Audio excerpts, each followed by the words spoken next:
This is a small sample of a human tissue.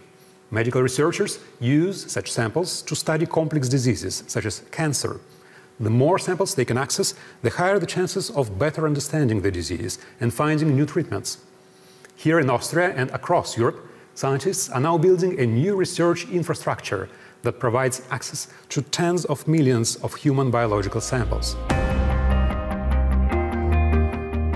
People living in developed countries have a higher chance of being diagnosed with colon cancer.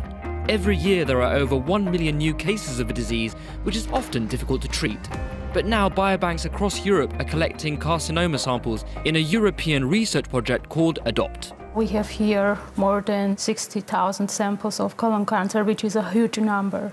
But we have almost everything that you can imagine, starting from hair till small pieces of a muscle or skin. We have everything.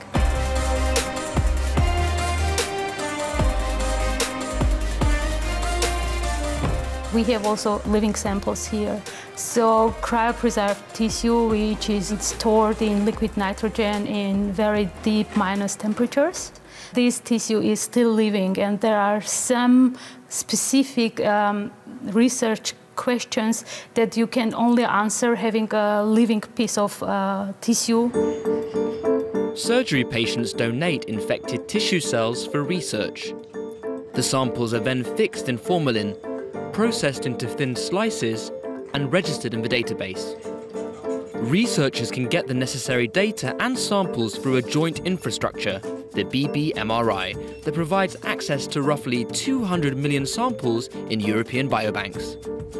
The important thing to realize is that the biological samples themselves are typically not sufficient to do the research. You need the information about the patient or the donors in case of cohorts, information about the treatment they were undergoing, possibly about environmental exposure or other things. We're dealing with different types of sensitive human data, ranging from clinical data to genomic data, so we're also very conscious of privacy.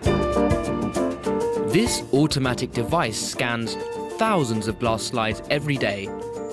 That provides valuable material for algorithms that can revolutionize medical diagnostics in the near future.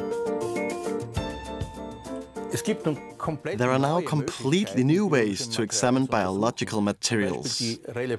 These slides are much more relevant to researchers now that they can be digitized with high-resolution scanners. This makes them crucial in training the algorithms that can recognize morphological changes better than humans.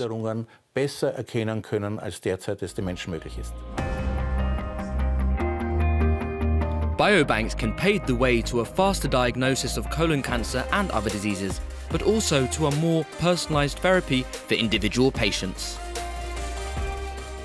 The